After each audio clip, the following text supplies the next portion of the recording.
You're listening to 23 Jungle Tales on the Sports Objective. Between now and opening day, we will talk to 23 former Pirate baseball players about their path to East Carolina, their time in the purple and gold, and what they're up to now. Now let's talk Pirate baseball.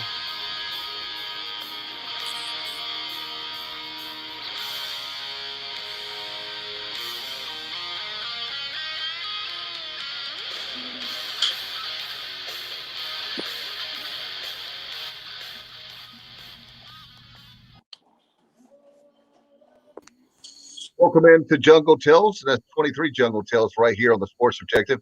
I'm Dave Rich along with my great friend Kyle from LaGrange Barber. How are you, man? What's going on, Dave? How you guys doing tonight?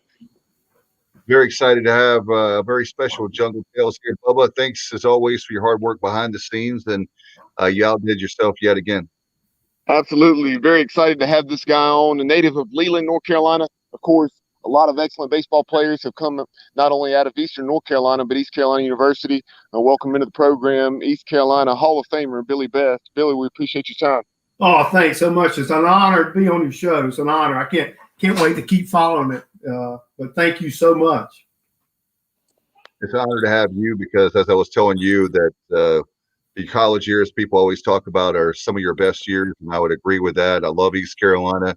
I always joke they should have never taken me. That's a whole nother show. But Coach O was there when I got there, and we wanted to obviously talk about him. And Coach Baird is someone that, because we started the podcast, we're learning more about, and having you guys on. We're trying to obviously do the current ECU athletics, but obviously one of the things, I'm a history guy, so I love to go back and reminisce on a great day like this when it's dreary outside, it's raining, January 12th. It's kind of like hot stove leak kind of stuff. It's great to reminisce, and I can talk every day about sports, in this particular case, baseball.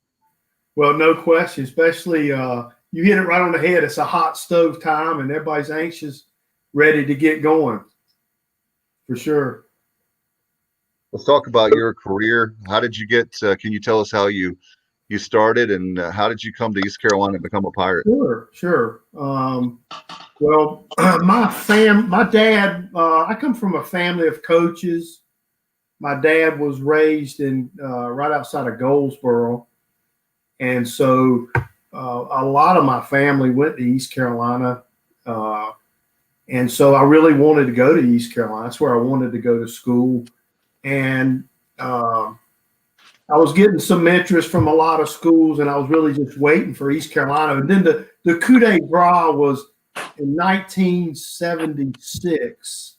East Carolina was 12-0 against the ACC in baseball. Wow.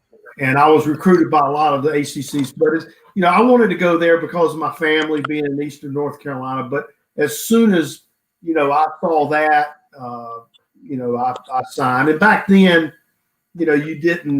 most of us signed the summer before, kind of like what Calvin Brown was talking about. You signed late spring or in the summer before you actually got to school. And so I signed about a month and a half. We were in the playoffs before school started, but it's where I wanted to go. It was natural. Most people in Eastern North Carolina that played baseball, I think, felt the same way I did. No doubt. Well, Calvin had us on the other night. We were talking about the very fact, and I talk about how rich our talent is. And you're a scout. We'll be talking about that too. But east of I-95, I guess you don't have to go far from where you're from to find out the talent that's as far as major league talent as well. Without question, especially back then, all the places around Greenville. And look at Greenville's history. Look at Ronald Vinson, just what he's done. Back in the 70s, my dad was the coach at Rose High. I actually lived in Greenville for a while before integration, and the Little League program was outstanding. And then in the 60s, I think Greenville won the Legion World Series back in the late 60s, early 70s. But the tradition just around Greenville immediately was outstanding, and that's one reason why East Carolina's always done really well, is because of the communities around Greenville have been great. The tradition is almost second to none, to be quite frank with you. Yeah, you talk about the tradition of baseball in Eastern North Carolina. Growing up, where me and Dave did up in Martin County, we always heard about Gaylord Perry and Catfish Hunter, and guys from the northeastern part of the state. So the tradition of baseball in Eastern North Carolina goes deep. And speaking of the northeastern part of the state, before the podcast, we were talking about Coach O and some of his vernacular and the way he talks, and talk a little bit, if you will, about Coach O and some of his idiosyncrasies. Well, I mentioned before we got on, he wears black pants every day. That's number one. And I'm not sure of the year, but I'm pretty close. In the last 17, 19 years, he's only missed 3 days of running, and he's going to run between 7 and 8 a.m. Those like Forrest Gump, right? Yeah, that's right. That's right. That's wow. Exactly right. He's probably the tightest human being I've ever been associated with. One time, it was some scouts and I were going to East Carolina to watch a game, and I called him, and we were going to eat at Parker's. And I said, Coach, come on over and eat at Parker's. And we were getting ready to pay the bill, and he got his wallet out, and I'm telling you, the wallet was at least 50 years old. It was. I said, Coach, how long have you had that wallet? And he was embarrassed to say, but did it creak when he opened it? Because he never opens it. No, you're exact. He didn't want to open it, and we basically had to pay for the bill. To make a long story short, there was no question he wasn't going to pay for the bill. But he's a great human being. He's become real good friends with all the scouts, and he's hilarious. He's really a funny man. But you're talking about somebody that knows the history of East Carolina. There's probably no one that can come close to recite the history that he can, and not just baseball either. He's been doing it so long, Billy. The one thing that we were talking pre-show is that he's worked for East Carolina so long in various roles that he easily retire. But I'll tell you one thing that I don't even want to think about that word retirement when it comes to Coach O. He does a lot of the stuff. I've always felt like he does a lot of stuff behind the scenes. He's there early, stays late. A lot of people don't realize, and you can relate, and I know Bubba can too. If you've coached at any level, you know how many long hours. By the time those coaching stipends, you're probably getting like 10 cents an hour, but at the high school level for like both of us. But when it comes to the college level, there's no telling how many hours Coach O has put in 40, I would say, 40 some years? Yeah. I think he was a grad student when I first arrived. That was in 77. Then he, got on the staff. He was basically on the staff since 77 anyway. So he's been there a long time. Yeah. He loves it. He really does. He deserves anything he can. East Carolina's lucky to have him. They're lucky to have him. They really are. No question. What about so when you came to East Carolina, can you talk about your experience of like the field? How were things back then with we all love Harrington Field. Can you talk about your experience playing for East Carolina, or the difference from high school to your early days of ECU? Yeah, it was obviously the level of baseball was extremely high. And my first year there, back then, Dave, there was only the remarkable thing. You guys may not know this, but there were only 32 teams went to regionals back then. And now we got 64. It's a little bit embarrassing, I think. I don't like the system, but anyway, 32. So just to get in a regional was phenomenal. And our first year in 1977, that was my first year, we got into a regional. We won the Southern Conference, and we went to University of South Carolina, who, I don't know, have you guys ever seen a baseball game at South Carolina? I would imagine Bubba has. I haven't, no. I know. Yeah. It's historically, people who attend games, scouts, it's historically the fans are probably as rough as anybody. I remember when I coached at Auburn, we lost 3 games. We were on the field. They left us on the field, and they beat us in the last out. And the fans were throwing. They had fishing rods, and they were throwing hooks out on the field, and reeling us in. And they're really tough fans. But we went to South Carolina my first year in that regional, and June Raines was the coach, and they had Mookie Wilson on the team, and they actually had 2 other guys that were on the team that ended up being general managers in Major League Baseball. But they had about 6 major leaguers on the field, and but it was Wake Forest was there, and but it was a tough deal just to get there. But South Carolina was by far the best team. But just getting into a regional with 32 teams was an honor in itself. And we were in the Southern Conference, which was a great league. I kind of hate that, the way the leagues are now.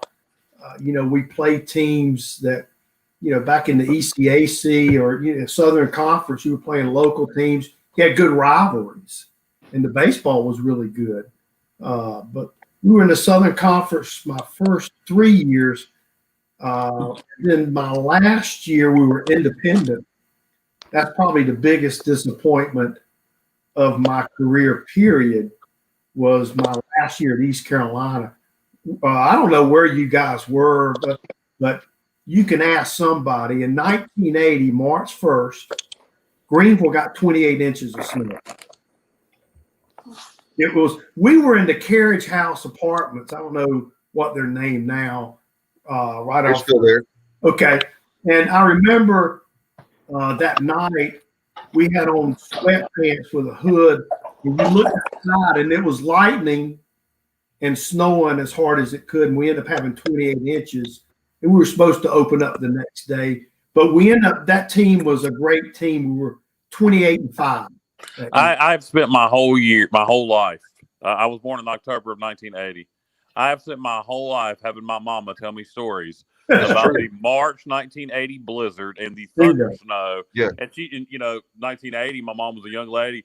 She had no idea that it could thunder and lightning and snow. She thought the world was coming to an end. She was scared that Jesus was about to come back down and take us all up to heaven. It was unbelievable. We were supposed to open up March 1st, and so we got a lot of games. Of course, you didn't play as many games back then, but we had a record of 28-5, and we were independent. So the problem was we didn't have a conference tournament. So we were off 5 weeks. We went back home. School was out. Some of us were hoping to get drafted, and some of us were starting to work. And it was 5 weeks from our last game where they announced the regionals. Wow. And only 32 teams. And we got Coach Barrett. I remember he called me 5 weeks after our last game, and he said, Wichita State is winning 12-4. It's in the 8th inning. If they win, we're getting in the regional. So we got in, and that night we practiced. It had rained. There was 6 inches of water on the field, and we were hitting, just trying to do something because we hadn't been together in 5 weeks. The next day, we practiced twice. And the guys from New Jersey or Virginia, they got there the next day. We practiced twice. And the next day, we got on a plane and went to Orono, Maine. And we went 0-2, but we really it's one of the better teams that East Carolina, I'm not going to argue if it's the best team. It doesn't really matter. But it was one of the best teams East Carolina's ever had. But we just had those 5 weeks off where a lot of guys didn't touch a baseball. And so we went 0-2, and we were pretty, the bottom line is we were pretty close to getting into Omaha. And we had 22 players on the team. Back then, you didn't, even now you only use about 20 guys. You may have 35, but we had 22, 14 from North Carolina. 7 were drafted off that team, and 2 major leaguers off that team. But that's one of my biggest regrets, because we had such a great team that we couldn't get to Omaha because of that layoff that we had, because we were independent. And we got together, most of the seniors, I called them, we got together this summer and went to a restaurant. It was great to see those guys, but that's probably my biggest disappointment. So, but 2 of the 4 years that I was at East Carolina, we were in a regional where they only took 32 teams. So, very proud of that. And Coach Baird was my coach the last year. His first year was 1980, which was my last year. And he had a background professionally. He would now I tell scouts some of the stories he did, and they can't believe it. For example, in today's culture, as scouts, we'll go in the fall and teams will have a scout day, and they'll run to 60 and they'll play in front of us. And but Coach Baird really wanted a lot of us to get drafted, and we would have 10 to 15 scouts in the spring before a spring game come out on the field, and we were running to 60. Somebody could have blown their hamstring, but he didn't care, and we didn't either. We were running to 60, and they were on the field right in a spring game, which is unheard of. But he was just trying to help us and trying to get us some exposure. And like I said, 7 of us were drafted off that team, and two of them ended up making it to the big leagues. But that was a special team without question. And like I said, 14 of those guys were from North Carolina, because that's where East Carolina, especially even in football. Pat Dye was the football coach when I came in there. I was recruited some in football, and you look, East Carolina did a lot of damage east of I-95 from a recruiting standpoint in football and baseball, and Virginia Beach, Virginia. Like we had 14 from North Carolina, 6 from Virginia off that team. So anyway, that was my experience. And then I obviously met my wife there, who was an occupational therapist. East Carolina was one of a few schools that had occupational therapists, the degree there. And ended up getting my master's at East Carolina while I was playing professionally. I go back in the winter and work out with the team, and in the fall, and was working towards my master's degree. And then the neat thing is, being a coach, I was a college coach for 18 years, and now I've done this for 20. I can always have a chance to get back to East Carolina, and this just changed tremendously. But you're talking about the stadium. I'll tell one last story. In 1980, with that really good team we had, we were playing North Carolina. And I asked Coach O would know. He said it maybe set 3,000 people, 2,500. And anyway, we were ranked really high, and so was North Carolina. And during batting practice, there was a line. And the line extended over 100 yards to get in the stadium. The stadium was already packed, and they couldn't let anybody in 2 hours before the game. And they wouldn't let anybody in unless you left. But, we ended up beating them that game at East Carolina. And, it was loud. I think East Carolina always has been one of the toughest places to play in the state, even to this day, because of the jungle. It's because they got a home field advantage. But it was really a home field advantage before the stadium, to be quite honest with you. Cliff would tell you that. Before that stadium was built, because it was smaller and they were closer to the field, they will really do some damage on the opponents.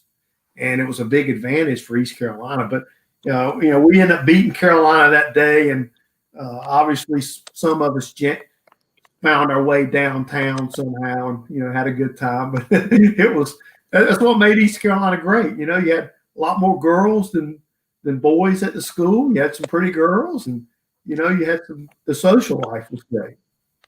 Yeah, 60-40 is always a good ratio. Yeah. But Billy, before I get to my question, we have a couple from our viewers. I'll go with the less serious one first. So Wes Strom, loyal viewer chimes in. He says, LOL, I lived in Yopon Beach, Oak Island during that storm. The whole town had a giant snowball fight. Yeah, it was unbelievable. I mean, it was phenomenal. Like you said, one of you talked about your mother talked about it was unbelievable. And I like she said, your mom, I can remember to this day, we were in those carriage house apartments. You could see the air coming out of your mouth. We couldn't keep the heat, it wouldn't heat the apartment, and you could see the lightning and snowing. And I haven't seen that since 1980, March 1st. Yeah, that was I was in second grade, and I'll never forget that. That was the time when I think we went to school. We missed something like 2 weeks of school. Right. Doing that, and we were normally getting out of school early June, and we lost like 2 or 3 weeks of the summer vacation. And I'll never forget how like it was great when you had a chance to play in the snow, and then it's middle of June and you're still going to school. That was probably the roughest part of my elementary school career is that. But speaking of, and then let's go to Johnny Gardner here. Was Western Carolina your biggest rival in the SoCon days? Oh, Western Carolina was a great school. Matter of fact, my freshman year, the year we went to the regional, we won the Southern Conference. Western Carolina was one of the better teams. They had Wayne Tollerson, who played in the big leagues. They had several great players. Without question, Western Carolina. Western Carolina's got a great tradition, as you guys well know. Matter of fact, I always tell the story because of my family were coaches. After I retired from professional baseball, I got into coaching ranks, started at East Carolina, and ended up at NC State, and the East Carolina job opened up. Coach O left, and here it is. I was in a lot of publications. I was one of the leading candidate for the job. It was a dream job. My wife went out and bought me a new suit. And anyway, Mike Hamrick was the athletic director. And I interviewed, and right away I knew I wasn't getting the job. All he asked about was Western Carolina to this person and he was asking about Keith LeClaire. And I said nothing but great things about him because he was such a wonderful guy and a great coach.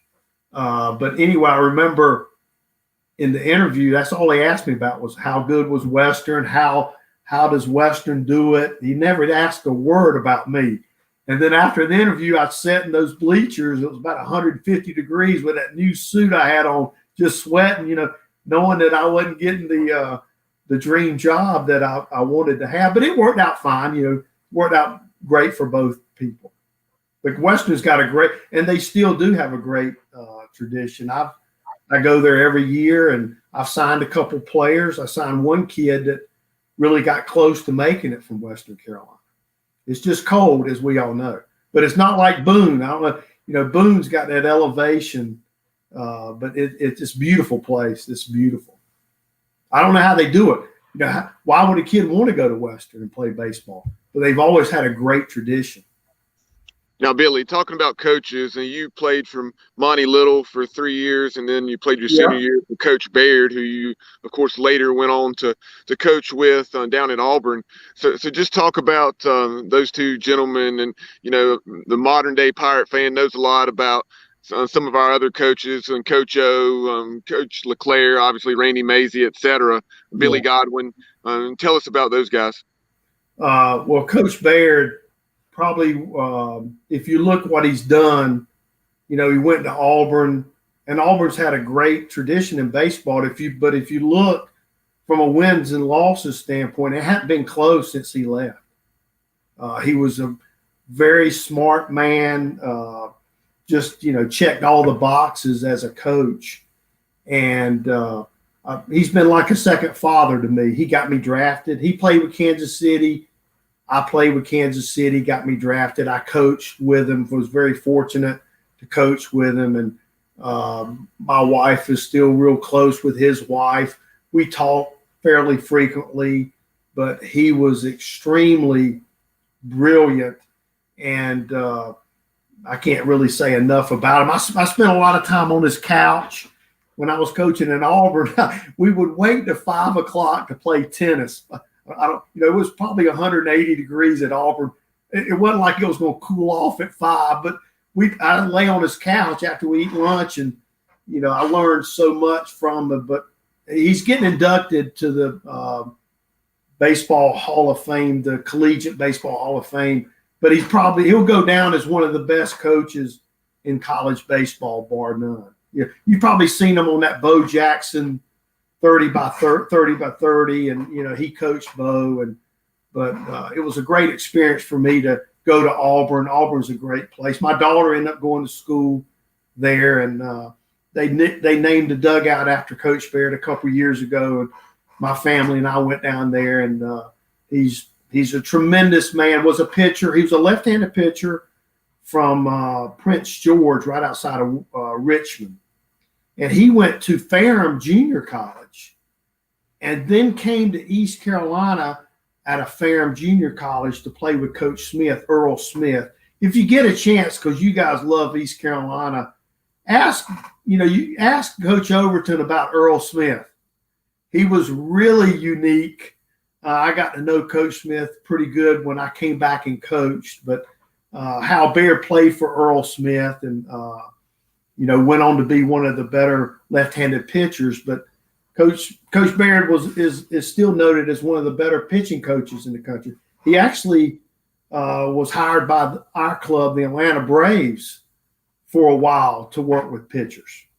So, highly noted as a great pitching coach. You read my mind, Billy, talking about Bo Jackson being coached by Hal Baird. I can imagine some of the stories that Coach Baird told you, and we look forward to having Coach Baird on the show and hearing those stories from him directly. But is there maybe one story or two that he told you about Bo Jackson, his time at Auburn, that really stands out? Yeah, I was really lucky to be around Bo a little bit. The first story I have, I always got two stories, is I'm retired from baseball, and now I'm coaching at East Carolina, and Coach Baird asked me to go to their camp and work their summer camp. And I don't know if you're familiar. Obviously, you guys, we have these radar guns, and the guns that we have now gets the ball right out of the pitcher's hand. And the guns are getting better and better. It's picking them up quicker and quicker. I think some kids are throwing harder, but the technology is better, to make a long story short. But back in the day, this was 1985, the guns that they used then got the ball when it crossed the plate. So basically, if you're seeing 95 now, those old Jugs guns would read 90 because it's getting it at the plate. Well, Coach Baird just got a Jugs gun, and Bo was walking around at camp. He was in summer school, and he said, "Bo, I got this gun. Let's see how hard you throw." And he took his shirt off. It was about 150 degrees, and he threw 3 balls, and they got him on the gun. He just warmed up with 3 balls, and the next 3 balls were 90, 91, 92. He towered off, put his shirt back on, and went to class. So, that's 96, 97 with these guns that we have now. That's how, he's probably as gifted as anybody's ever played baseball, without question. But that tells you how unique he was. Coach Baird always tells a story about when Auburn was playing in the Superdome, and Auburn had an All-American punter, and he was trying to punt and hit the facade in the ceiling. Well, he couldn't do it. Bo just picked up the ball, threw it up there, and hit this facade. He was special, without question. It's just sad. I always tell the story, because in professional baseball, and again, he played with Kansas City, Coach Baird's connections, but because he was just starting to really figure out, he was just starting to really play really exceptional in Major League Baseball. And then he hurt his hip, and that's the sad part. We didn't get a chance to watch him more with Kansas City because he was just starting to really play exceptional baseball. And then he hurt his hip, and the rest is history. But I wish I could spend. But when you get Coach Baird, he can tell you several of them. I mean, I remember one he tells me about a scout an old scout was asking him about Bo, and he said, I just never seen him throw. Can he throw? And Coach Bear said, hey, look, he can do everything. And it was they were playing Mississippi State, and the ball went in the corner, and Bo threw the guy at the plate from the wall, and Coach Beard happened to look down the line. He saw that scout, and the scout just had a bunch of papers, and he just threw them up in the air, once Bo made that throw, because he was, the best athlete that's ever played this game without question. But he can give you a lot of good ones on him, and your viewers would love to hear him. He was a halfway decent running back too. Oh yeah, that's a good one, Bubba. He was halfway decent, just halfway. Yeah, just halfway. Yeah, he was something else. He was something. Well, I still have his bat. I won't give you this story. It's a long one, but I had to go to Chicago. I was at Auburn, and me and the assistant went to Chicago to recruit in January. We're going to some indoor facility, but Bo had just hurt his hip. And we spent all day with him, and I still have his baseball bat. My wife keeps it beside her bed in case somebody intrudes, but it's 6 to 8 ounces heavier than any other big leaguer ever used. It's, I can't even hardly pick it up. It's 38 ounces. Most of them in the big leagues now use 31. It's 38, and you can't, he's just, that's how strong he was. It's unbelievable. Amazing stuff. We're so glad to have you here on Jungle Tales today, especially when it comes to baseball. The weather's not great right now, but looking as far as the Atlanta Braves, nice little run going on now, and they've had a nice run. Obviously, I was telling we've had different people on, and one of the things that I've been very frustrated about is I know that the landscape is different when it comes to television. A few days ago, I was thinking about, again, reminiscing about how I used to love how you could have TBS would be the Braves. You have the WGN with Chicago with the Cubs, different WR with the Mets, and Chip Carey we had on recently. And the very fact of having that's how you could follow the game, and you knew like staying up late. That's why I wanted a big satellite dish in the backyard in the 80s. Is the fact that I could watch a lot of baseball. Yeah. Now with the MLB package, you got them all now. So, no question. What about the Braves? What are there some stories that you have with your time with the Braves that really stick out? Yeah, like I said, I've been real fortunate. You guys know, when you're in athletics, it's hard to stay in athletics. In other words, you're getting paid to win. Let's just, you need to be productive, and that goes to almost any occupation in athletics. And I've been lucky to be 20 years, and probably one of the latest ones that was very rewarding. I don't know if you guys followed this, but we lost to the Dodgers this past year. And one of the games that we won, a young man that I signed, he's from Hillsboro. He went to Orange High School. He pitched a one-hitter against the Dodgers in the playoffs. So, that was very rewarding for me. We got this kid in the 4th round. He's probably one of the best football players that Orange High School had ever had. He was a right-handed pitcher. His name is Bryce Wilson. But we needed to win that game against the Dodgers. It actually put us up 3-1, if some of you remember.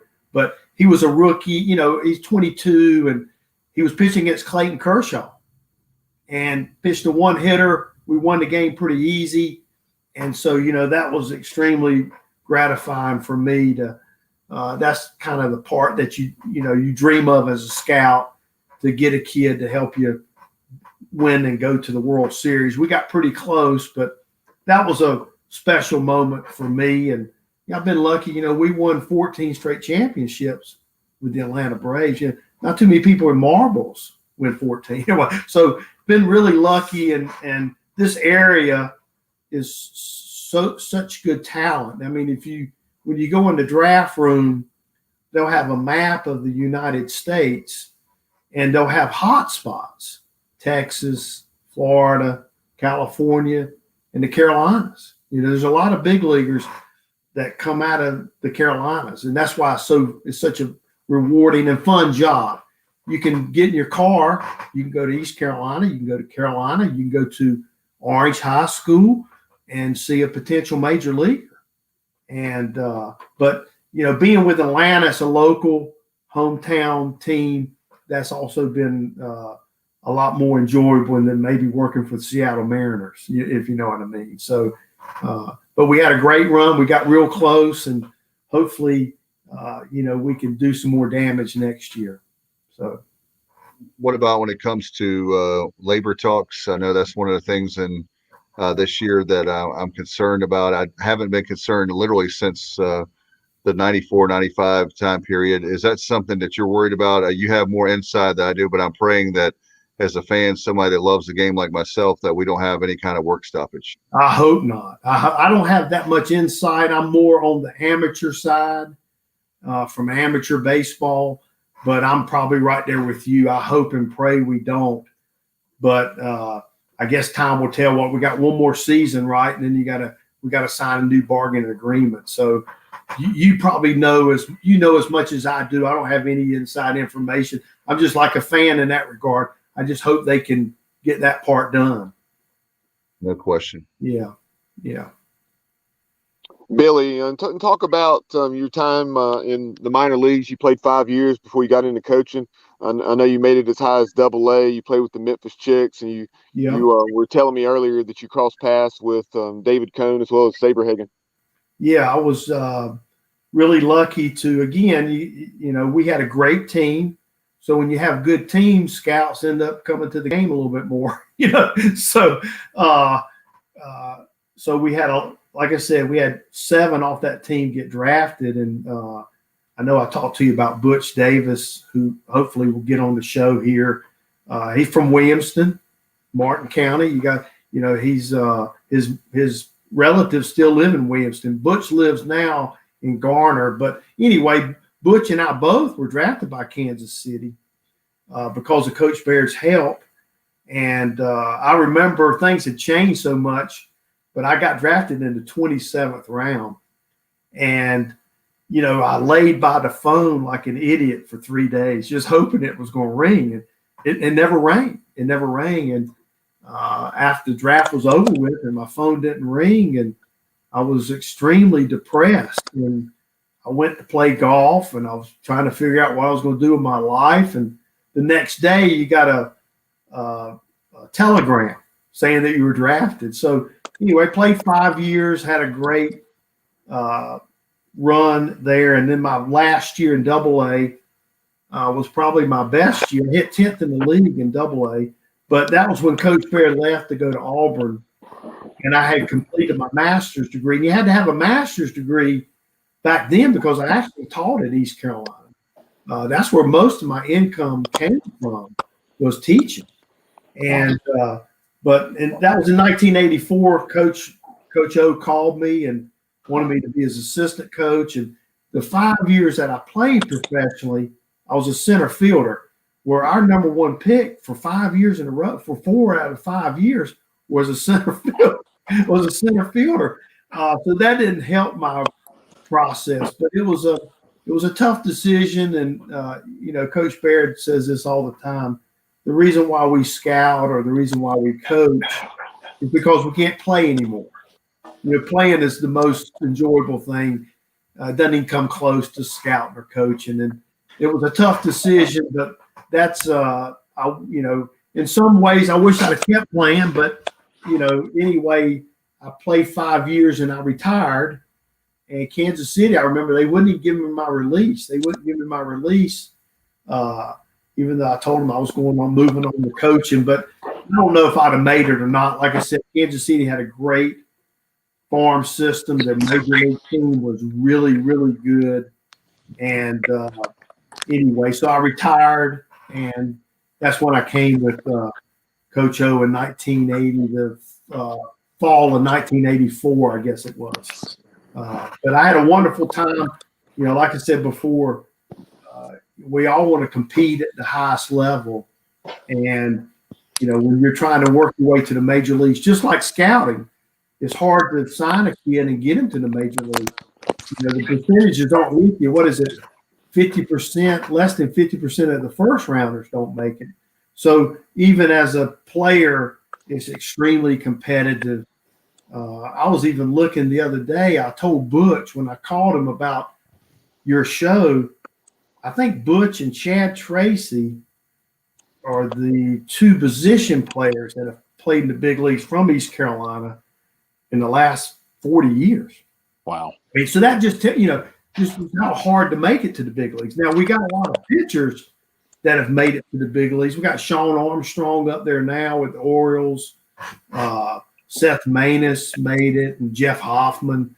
But Michael Wright, that's right. Just it's hard to make it. They're making a lot of money, and a lot of people want to make that money. So they're trying. It's hard. It's really hard, and it's hard scouting and signing a kid that can play in the big leagues. That's what makes it fun. It's hard, very hard. Billy, have you ever had a kid that you scouted that you thought, well, he's all right, but there's no way he'll ever make it to the MLB, and then he makes it and you're surprised? Oh, what I've learned is, I'll give you a great story. There's a kid named Webster. This kid ended up being one of the top prospects in Major League Baseball. He pitched in the big leagues. I can't remember his first name. He was from Eden, North Carolina, Eden, right below the Virginia line. Above by Reedsville. Bingo. Well, I get a phone call that this kid had a good arm. This is his last game. I mean, in this business, we're scouting as young as we can to develop history on kids, so you can less likely to make a mistake. If you see a kid for 2 years, you got a better chance to knowing what he is versus one time. But anyway, this was the kid's last game, and I went up there. There were only 2 scouts that had seen this kid, but he was as country as you'd ever seen a kid in your life. He was a country bumpkin. So me and the Dodgers scout, we were the only 2 to ever see the kid. He comes in from shortstop. He pitches 3 innings. And, he looked like a late draft. Anyway, we went over, the scout and I went over there, talked to him. And the other Dodgers scout was much older than I was, so he was holding the conversation. He said, where are you thinking about going to school? And he goes, well, I'm thinking about walking on at Rockingham Community College.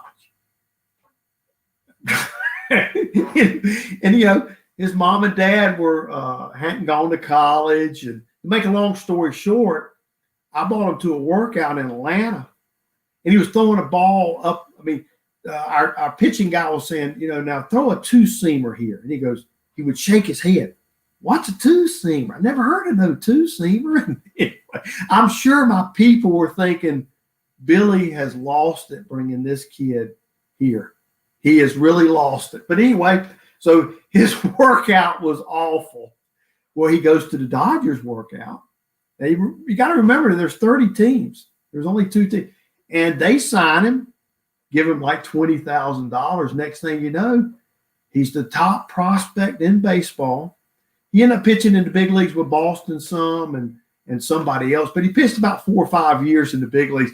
And you would have thought this guy had no chance to even pitch maybe in junior college. So, now, and that's where I feel bad for college coaches now. They're getting commitments from sophomores. Here we are in this business, we see a kid play for a year or 2, and we still make mistakes, and they're signing a high school kid sophomore. So, it's so much, you better be lucky as a college coach. I can tell you that, because there's so many things that can happen. Or did you find the right kid? Is he going to get drafted and not even show up to your program? I feel bad for college coaches now. I really do. I think a good lesson to be learned from that, if you run into a hit kid in some small town in North Carolina, he can probably play baseball. That's right. That's exactly.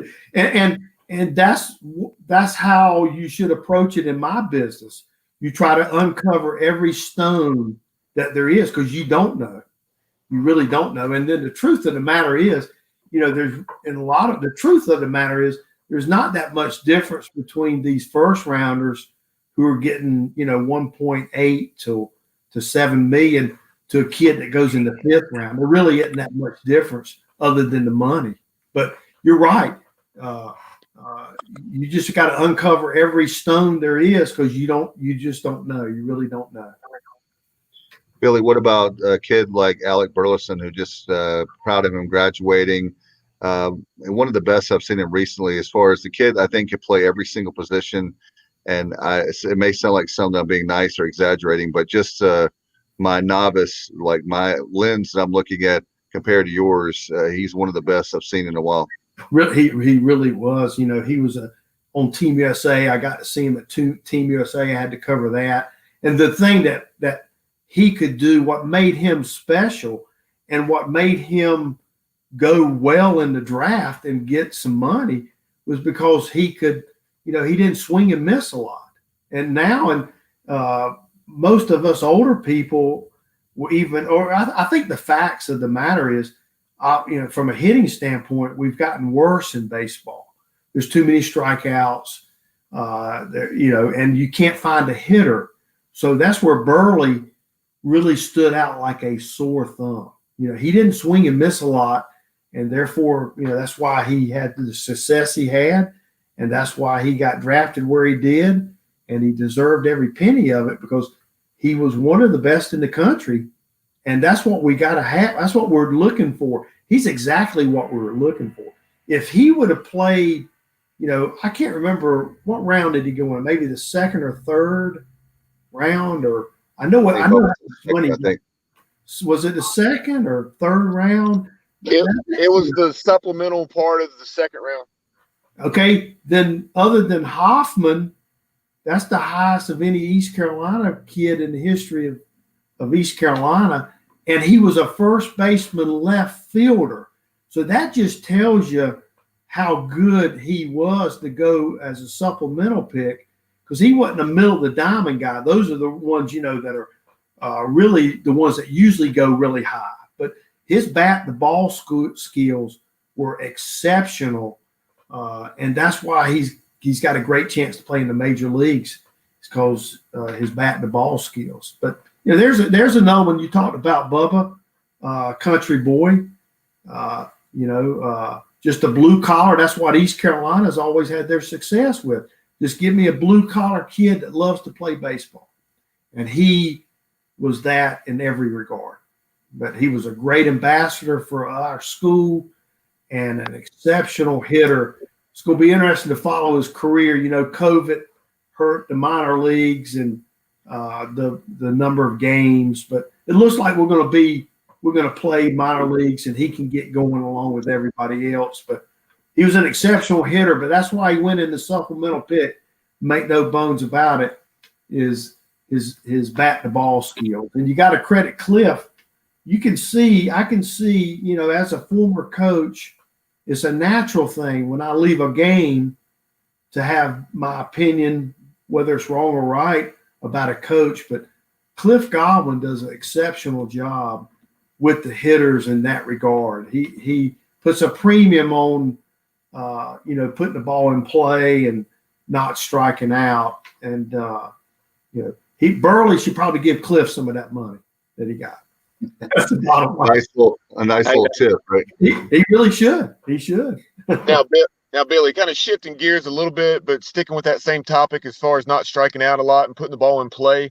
In preparation for this interview, I came across some numbers that said your junior and senior year, you only struck out 3 times in 291 at bats. So talk about your knack at putting the ball in play and finding a way on base. Yeah, well, back then, and I think you're going to see that trend start happening more and more in the major leagues. Somebody told me about 12 years ago, major league average was 269, and now it's 249. It's sad. But back then, Coach Baird and a lot of coaches, you just emphasized putting the ball in play. And if you didn't, you probably had to run a lot. And so I didn't want to run a lot, so I learned pretty quick. But I was lucky to be a left-handed hitter. That helped tremendously. And I grew up in the tobacco field, and my best friend and I, who was a much better player than I was in high school, we would play pepper for hours. And it's a skill you don't see much. And one year I coached with Atlanta, and Dayton Moore, who's the general manager for Kansas City, was running our minor league system, and I was coaching with the Braves after I scouted, and I thought it was genius.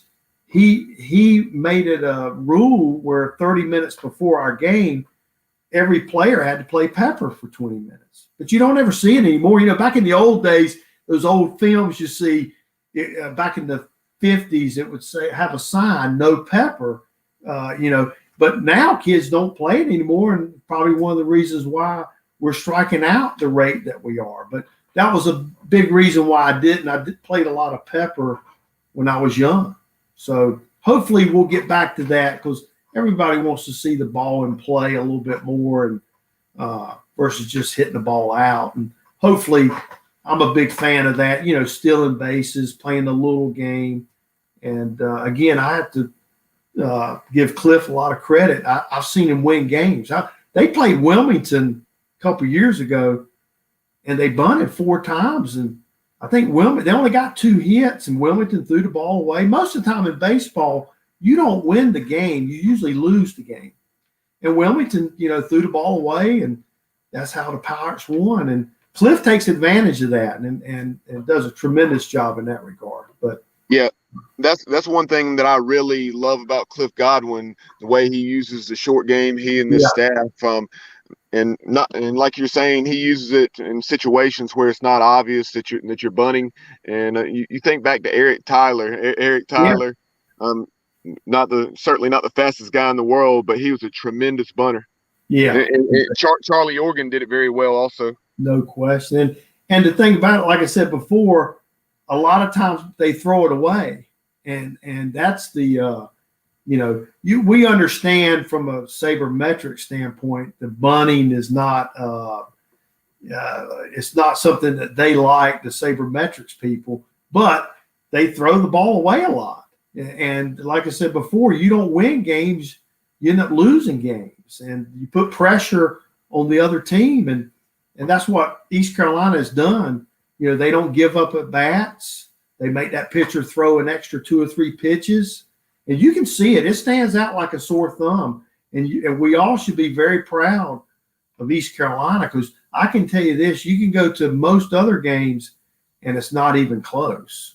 So he's made East Carolina an advantage in that regard versus the other schools without question. But it's just, I know East Carolina wants to get back to Omaha, and we all, you know, we want them, but you know, you're talking about the top. It's hard. Yeah, I think East Carolina's been in 19 super regionals, and they've won 5 of them. And it's just really hard. You know, so while I'm on this, I wanted to say to people listening, you know, just because you don't go to Omaha, you know, it's still a great program. It's just really hard. It's really hard. And they've been close, you know. Cliff got to Texas Tech that one year and got close. In 2016. Yeah, you know, Louisville. I mean, I don't know. The biggest thing is when North Carolina years ago signed a guy named Daniel Bard, who's still pitching in the big leagues, and a guy named Andrew Miller. And what happened is they got those 2 guys, and that got them to Omaha 2 of the 4 years that they were there. And you just got to have some luck. And you know, those guys now, we have so much money in Major League Baseball. If a guy's got a good arm, we're getting them, you know. And East Carolina needs a break like that. They need to get an arm, but it's easier said than done. It's just easier said than done. But, you know, I hear that a lot when I go to East Carolina, and my opinion is this: East Carolina, without question, is one of the best programs in the state. And just because they haven't gone to Omaha, you know, doesn't take anything away from that. I think it's just a matter of time. I'm not a real fan of people saying a lot, because I don't know, it may be wrong or right, but you know, they're doing okay. They're doing okay. East Carolina's going fine. It's just to be a matter of time. But just because they don't go, make no bones about it. The people in the baseball industry, they know how good East Carolina is. Yeah, it's looking like the pitching depth is going to be deeper than it's been potentially ever. And you're talking about, you know, Cliff bringing in that really, really elite arm, and it looked like we were going to have him. And you know, then Mackenzie Gore goes 2nd overall. Yeah, no question. A great job getting Mackenzie Gore that's one thing. And then you got to get him away from the pro people. But the one thing about it is, speaking of having a good arm, they got, and maybe that's going to play well for East Carolina, but they got a big arm there now who turned down us or Major League Baseball last year. One of the better arms in the country is Gavin Williams.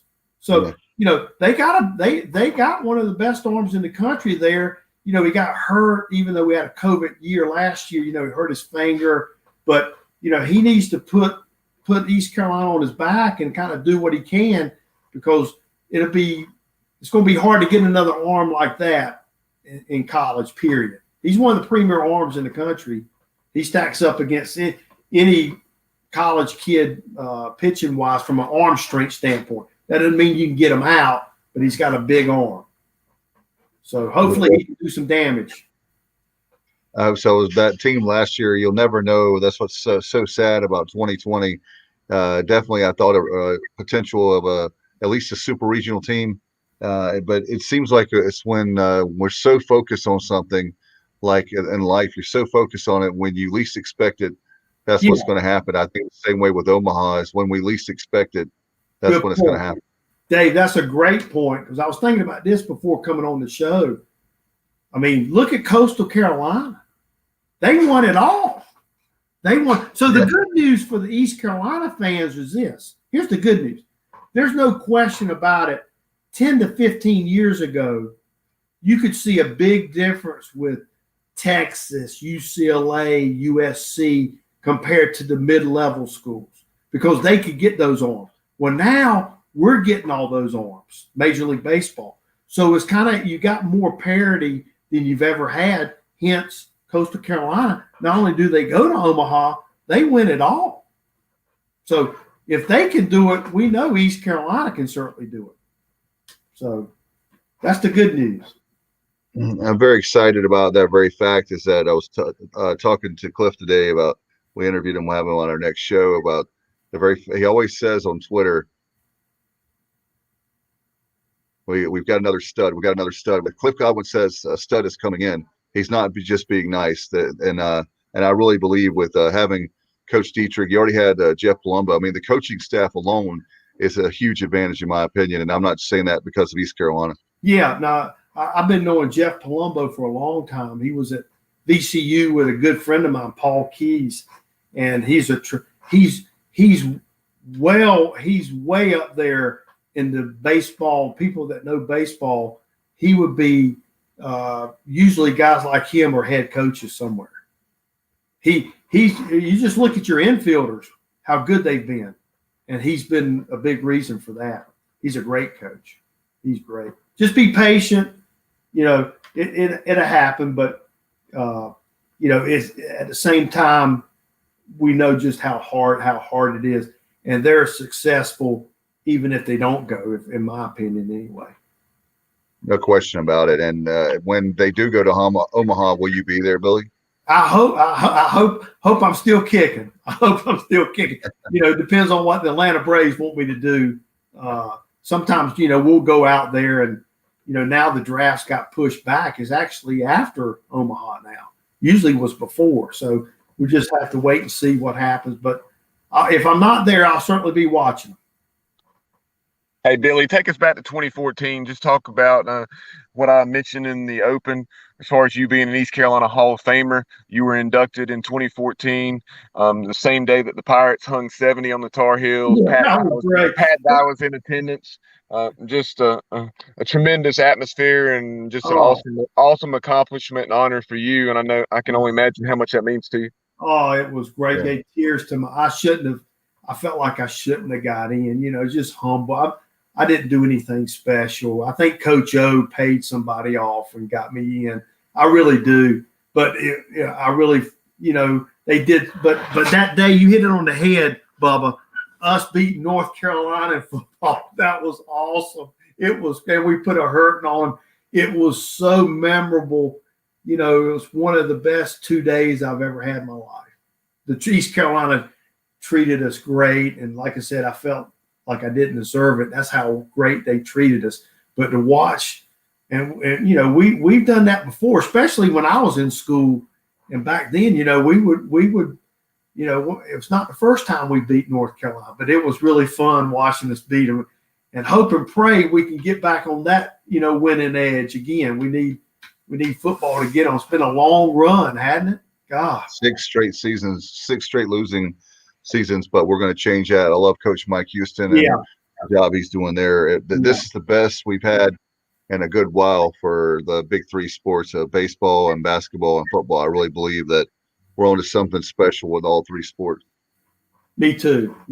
I do too. But it's a great place.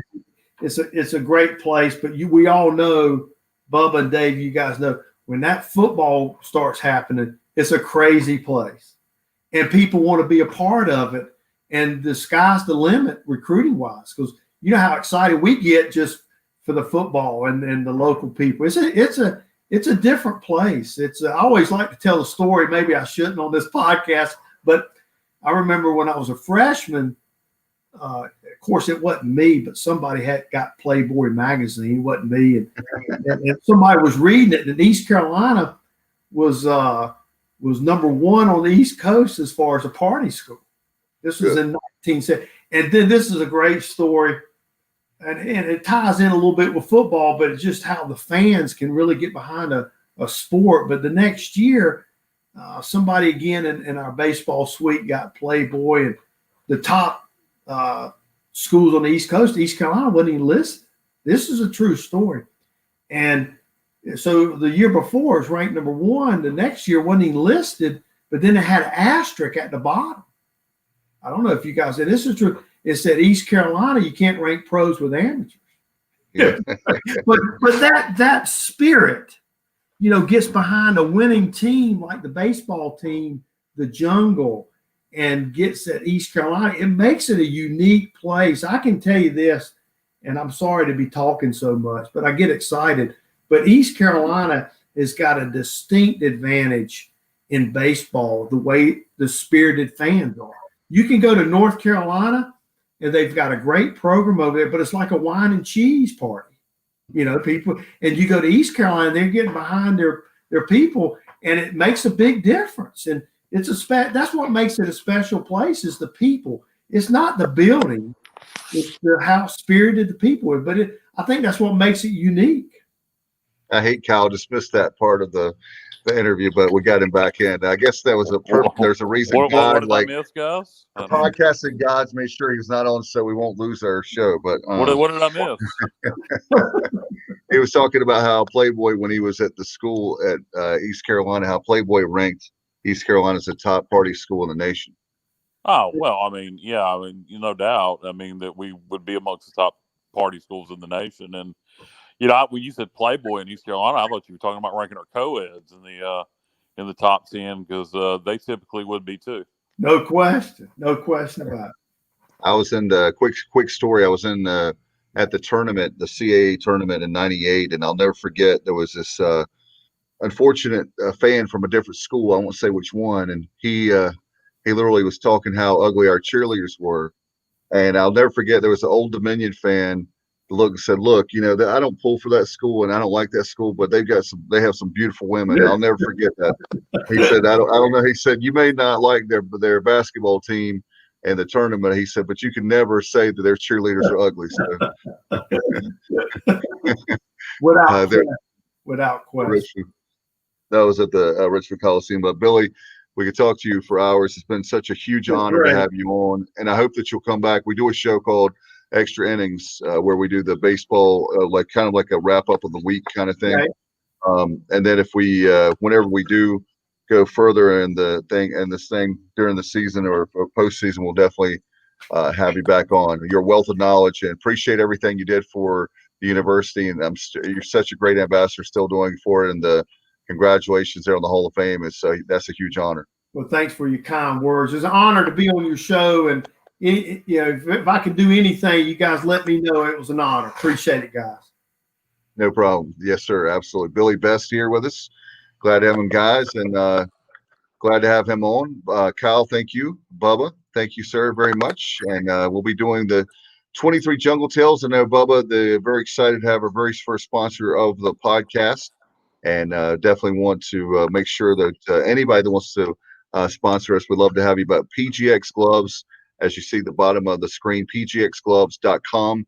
And Kaz, appreciate him for sponsoring this. And I know they have all different types of things. In fact, all the different kind of swag, different kind of gloves, anything you can imagine of a baseball. I know, Bubba, with their golf gloves, all kinds of stuff, right? Yeah, no doubt about it. You have baseball gloves. He can personalize those. Also customize those different colors. Whether it's a name, number, a message. He showed me a cool glove that he did for. It's actually a family friend of Keith LeClaire that's coaching in a Division II program, Dakota State in South Dakota. And he had KL23 on the gloves. So the gloves that you see, on social media that the Pirate players are wearing, he can provide something like that for your son, grandson, you name it. Maybe you want to get a friend, a graduation present of some sort, and whatever the occasion may be. Kaz and PGX Gloves can provide that for you. And like you mentioned, Dave, he also has football and golf gloves as well as some nice looking swag. So go to pgxgloves.com and check it out. All right, appreciate him very much. Thanks for the sponsorship and the friendship and Pirates supporting Pirates. pgxgloves.com. You got to help out Kaz, and I know he's got a great business and appreciate everything he did for the Pirates and still representing the university very well. All right, so we'll be doing the 23 Jungle Tales between now and obviously the start of the 2021 season. We hope it to be February 19th against Rhode Island. We'll see how that plays out. In the meantime, catch us out everywhere. You can catch the show. And we also have this on Facebook. We have it now on Twitter. It's on the YouTube channel, growing. The show is growing our third year. And thank you so much, as always. It's been 23 Jungle Tales. Billy Best, one of the all-time greats. He was inducted into the Hall of Fame in 2014 for his great play at East Carolina baseball. And as always, ladies and gentlemen, thanks for watching and listening, and go Pirates.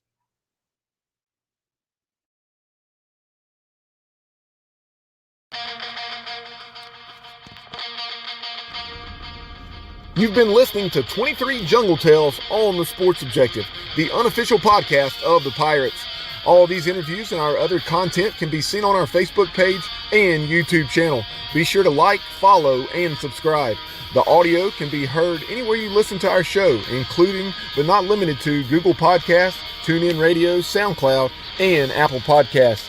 Follow us on social media, on Twitter at TheSportsOBJ, on Instagram at The Sports Objective. Like and follow us on Facebook, and subscribe to our YouTube channel. As always, we appreciate you listening to the show. Go Pirates!